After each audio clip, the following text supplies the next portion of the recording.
What's up, everybody? There's a Storm from Storm and Blackbird. Today is Good Friday, and in Good Friday, you do something special as a Christian. Well, ain't that an interesting start? So, what the hell is Good Friday, you may ask? In the shortest way possible, it's the death of Jesus. That's the date, and it is also the last Friday before Easter happens. Eastern, where we commemorate the revival of Jesus. Now, what I've learned from school, however, it can vary, so bear in mind that. He was nailed to the cross, but since the Son of God is indeed immortal, he went ahead and told God that whatever sins that may have gone through with our decisions to nail him on that cross has to be forgiven. And in exchange for that, he died of his own will as an immortal. So, in a sense, that is what I have learned from back then. However, but Storm, I am Protestant. I am another sect of religion. I am Philadelphian God of School kind of thing. I am not of your God. I am a Satanist. Why is this so important to me? It's Good Friday for everyone, right? And in this particular matter, it is a different day for a lot of sects, really. Like, even in Germany, where it's 50-50 with Protestants and Catholics, it can also be called Silent Friday or Quiet Friday, and it's where you're not allowed to dance, or in a broad sense, you don't have to do anything that day, which is why it's a national holiday today. So, how do we commemorate the nailing of Jesus to the cross? On this day, we also fast, in a sense that we cannot consume meat. Of course, if you're sick, if you're traveling, or somehow there's another circumstance, you are still allowed to eat anything you want. There is really no restriction. This is just some tradition that you can do, because it's an excuse to eat fish.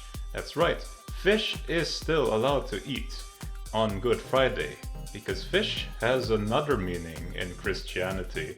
You might recognize this symbol. This is the symbol of the hunt for Jesus over the years when he was alive. And fish in Greek is called ichthys. Yeah, ichthys. And ichthys is then an acronym for a bunch of other Greek words, and those that I can't say at all. And those Greek words translate into Jesus Christ, Son of God, Savior. Thus, who would go away from eating fish in this day, right? Now, I have been getting comments anyway that my recipes are too difficult. I know! So, I will give you a simple one today. So, can of tuna filet, 2 eggs, 1 onion. That's it. You're gonna get the best kind of Good Friday deal out of this. So best be prepared. So to start off, put in butter on your pan. Why butter, not oil? Because I don't want to make a mess today. Simple as that. You can use oil, whatever you want, really. Doesn't matter. Then once the butter has been dissolved, put in all the chopped onions from that 1 onion I showed you. It's a small one, by the way. Put it in the pan. Now you might look at the knife and see that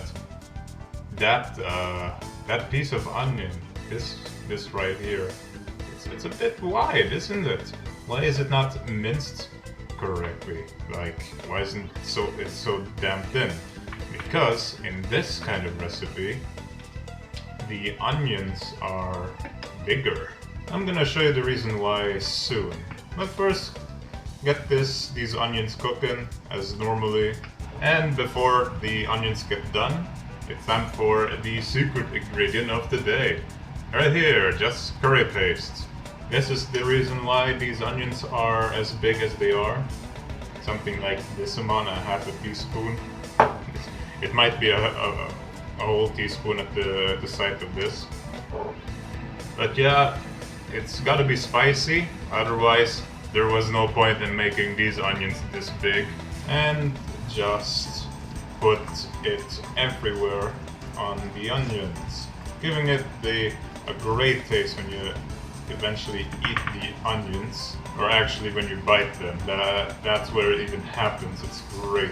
Then you put them in a pile like this in the middle, and now you can put in your tuna fillet from the can.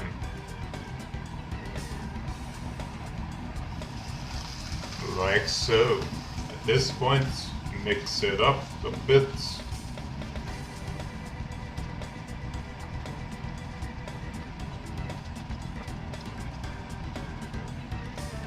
And now, finally, leave no open spaces to the floor of this or to the sides. This is going to be important. Because now you're going to be adding the eggs.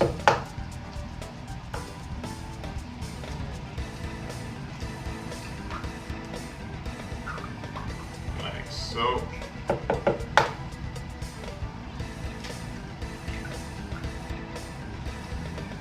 Oh yes. Then immediately scramble this. The eggs should have all formed into the fish. Yeah, you have to do it quick. You don't want to whiten it as fast as I did. Forgot to reinstate the heat here. But that's fine. Just have the egg visible if you want to, I guess. Now about this dish, when my mother made only fish for me on this day in the past, like we'd get whole fish, we'd get fish sticks and whatnot, but I somehow favored this the whole time. I ate this even when it's not Good Friday, but it always reminded me of something when I eat fish, that this comes to mind. It's so good. Just one day I just took a look on how she made it. I gotta say it, for something this simple, it did give me lots and lots of wishing that I would make it myself.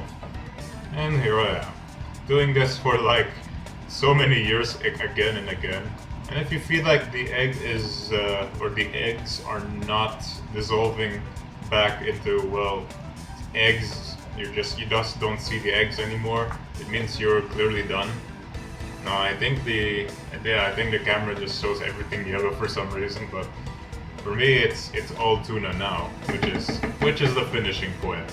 And as an end result, served with rice, you can even just combine them and it'll be much appreciated. So, with that, I hope you all have a good Friday, and happy Easter, everybody. Take care. And no, I'm not Sparky in disguise.